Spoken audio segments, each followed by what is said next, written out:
Uma mudança explosiva marcou a transição dos anos 70 para os 80 na cultura jovem. Foi o movimento punk.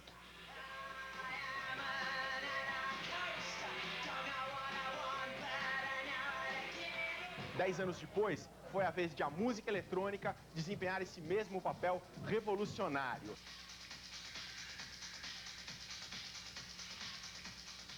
As subdivisões são várias.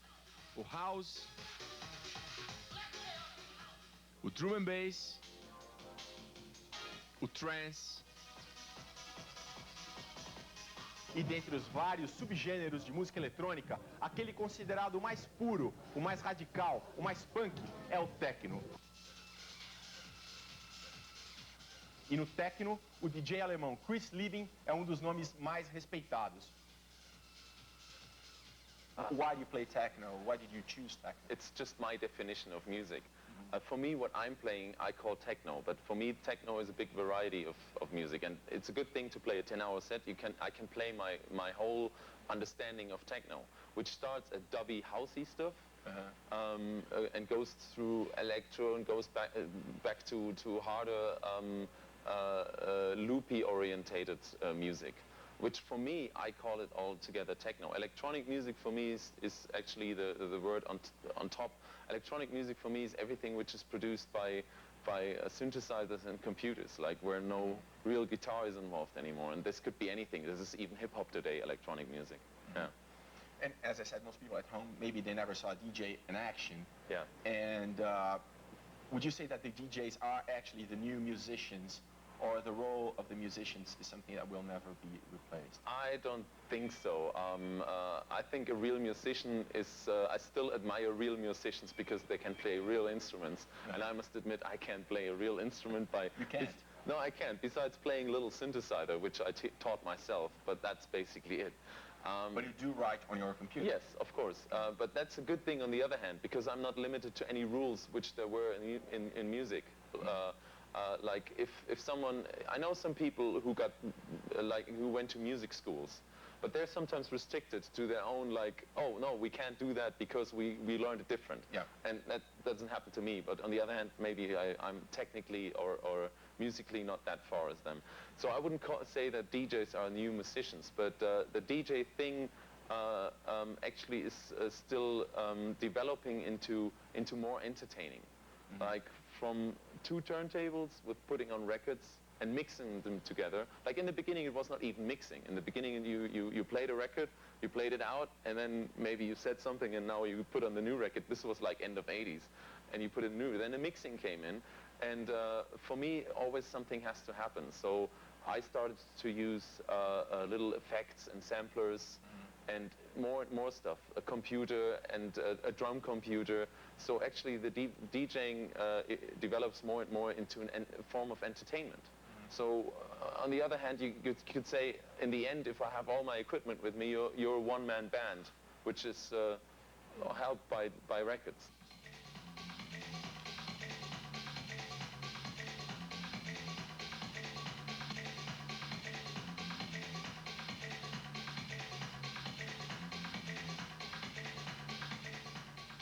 And you're based in Frankfurt. I am based in Frankfurt. So what's your life like? How does a DJ live? Wow. So normal people, yeah, like me and people at home would learn more about you. It actually sounds like a very, very nice life, because we had this, how do you say, people running around asking people word of mouth. No, what they want to be, okay. And I don't know how you call it in English. Anyways, and everybody said like, yeah, I want to be a DJ. Mm-hmm. Because it sounds really nice to travel around and to play music on the weekend. But that's not how it is actually. Actually, my life is a 7-day week by now. On every Friday and Saturday, I'm playing somewhere. Mm-hmm. That means like I'm coming back home Sunday, and Monday I'm already going back to the studio. So my week looks like that, and taking care of some like basic stuff, for example, basic business stuff, of course. So I'm basically in the studio Monday, Tuesday, and Wednesday. Thursday is again the day to find new records, to hit the stores and everything. Right. You actually do that. I actually do that. You don't just wait for people to send you stuff. No, I have people who send me stuff, but you can't rely on that. You have to still go out and find your good music. And then since 2 years, I've been doing a radio show every Thursday night. So I have, then Thursday night for me, the weekend starts again in Frankfurt. So I have this radio show going on, and then if I'm there, sometimes the trips are longer on the weekend, so I can't do the show live. And then you're already gone. Fridays you leave already for somewhere. This is a normal week, let's put it this way. And then Sunday you're back at night, and Monday the week starts again. So that's a 7-day week, which is a lot of work actually, but fun. You would say that how many days of the year you're not in Frankfurt? Let's put it this way. How many days am I in Frankfurt? Right. Actually, I'm like 2-3 days a week I'm in Frankfurt. Let's put it this way. Yeah. And where else? Usually you play around Europe, or do you travel a lot, like coming to Brazil? Do you go play in Asia, places like that? Playing around Europe is really easy because your flights are like maximum 3-hour flights, 2-hour flights. So you can go from one corner from Europe to the other corner. That's usually what happens on the weekends. Sometimes then you plan a bigger trip, like right now I'm in Brazil for a week. You do longer trips, or you go to Australia, and when you go down there, you're gone for 2 weeks, for example, because you do a weekend there, and when you get back up, you play in Singapore and Japan, and then you go back to. You've done that already? No, I haven't been to Singapore, Japan, but this is coming up. That's why I was coming up. Yeah, when? But it's coming end of this year, I think. I don't have my own schedule in my head, but Australia, for example, this is always a big trip. I've done that twice, and these trips you maybe do 2-3 times a year, and because they completely pull you out of your normal life anyways, you know, like of course now I can't sit in the studio and produce music and stuff.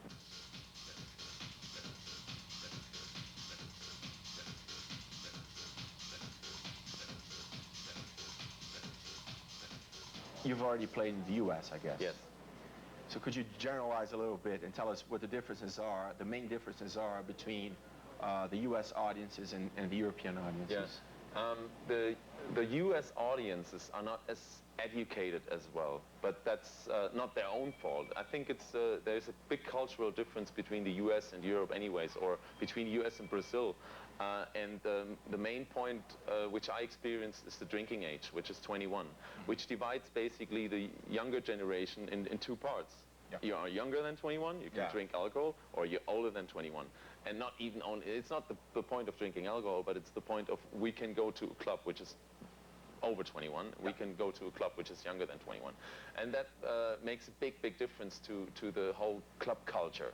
You can't develop really a club culture of young people going out and learn the music. Because it's not that the music I'm doing is not really easily accessible. Like if you were listening, have to start early. If you were listening to country music all your life, and you come into a club where I'm playing, you probably stand there. What is this? You know.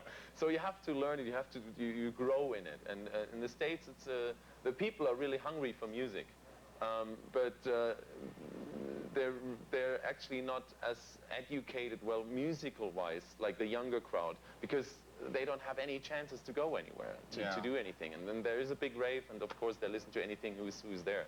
In the US, you've played clubs and festivals? I've played festivals and clubs, and it's all very nice, and the people are very friendly. But in the end, musically, you can end up, if you could play anything, and the people are still dancing, you know, because they're just happy to go out. And it's a nicer thing. Of course, in countries where people know what's going on, you know, and you can show them like new ways. And of course, you can't show anyone a new way who doesn't even know the old way. You would say that the European audiences then are more demanding, in a sense, because they know more. Definitely. So if you suck, they will know. They definitely, they know right away. And in countries where it's not that demanding, you can like cover a lot of stuff, you know, and you can cover a bad night. But if you play like in countries like Spain or especially Germany, where they know exactly what's going on, then you really have to be in a good mood.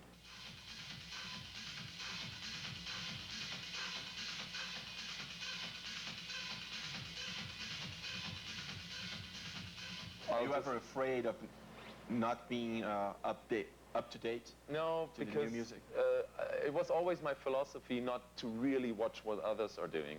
and not to be really, I don't really want to be updated with everything what's happening. I'm really happy if that's what I'm doing is working, and I'm developing into the right direction myself. So you'd rather be setting trends than just following them? Well, that would be a bit too much. It would be a bit too nice to say that. But of course I know what friends of mine, producer friends, are doing, because we have information flow back and forth. We talk a lot on the phone. I have a lot of friends in Holland, in Sweden, techno producers, and in Italy, where's every country has like its own little crowd of producers, which do set trends. And of course we're like there's an information flow going on back and forth. So you instantly know by records you get sent like what's going on in this country, what's going on in this country. But I was never like, I want to do like kind of this. I rather do my own thing. And if it's out of fashion, then I'm not sitting here anymore. And how about Brazilian audiences? You've already played in Brazil. Do you think people in Brazil know their music? Oh, they definitely do. I was very surprised the first time I came here last October. I was thinking like, okay, this is like going to the countries in Eastern Europe where they're just starting to do clubs. But I was completely wrong thinking. I got here and people instantly know what was going on, mainly because of the internet. And that taught me again what a great medium internet is actually. I saw people who came up to me and said like, hey, can you play that track you played there and there at that time like 2 years ago? And I was sitting there, what is going on? How do you know? Until they told me like, hey, I have this set on internet and I downloaded this from the internet. So people are very, very well educated here, and they instantly know again if you're doing a bad job.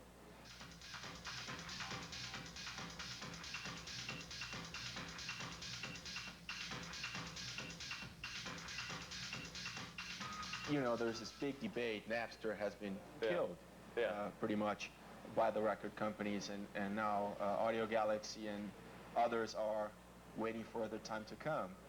What's your take on that? Well, I think I didn't know about Audio Galaxy, but Audio Galaxy, for example, had my whole production life on there. I know that because friends of mine told me. I'm not really surfing the web after tracks at all, because I don't have the time to spend so much time in the internet. But I think we're moving into the digital time now, future. So anything we produce or anything which is done on film or records will be end up in the internet, and there's nothing you can do about it. So we definitely have to find a new solution. The whole music business, the whole music industry have to find new solutions on how to pay artists. Because what's happening right now, it's really bad for smaller labels and artists who produce a track which gets sold like 3,000 times. You just cover your expenses basically. But in the end, like 10 or 20,000 people end up having your track and playing it and listen to it on the radio without even paying for it. And that is a bad thing. So there has to be new solutions that have to be found. So you would say you're like in between. You don't necessarily are like a scenario where all the major labels would dominate the industry. On the other hand, you think that people should be paid somehow. So it's not. So you're in between. Not totally free, but not totally dominated. By First of all, I think internet is a great thing, and we can't, even if we want, we can't stop it anymore. Evolution goes on, even if we don't like it, but it goes on, and we have to find the best ways how to live with it, actually, because it's not a bad thing which is going on. I mean, internet is bringing knowledge to like every part of the world, which is perfect. It gives much more freedom. It's a bit of a paradox, isn't it? Because when you come to Brazil, people know your music, and you're happy with that. On the other hand, maybe you think, well, maybe they should have paid for this. Does that make sense?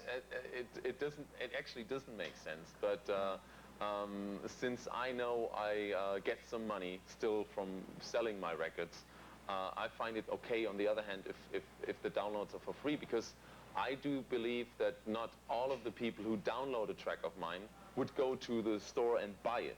So on the other hand, it's a big promotion factor for me. People get to listen to my music without going to buy it, to pay for money for it. They might hire you to go play somewhere. And maybe I would never been here without the internet, you know, because no one would have bought the music. So on the one hand, it's really good, but it doesn't make sense together. But definitely, we have to find a new solution for the future. How this will be working out, like how artists are going to be paid for music.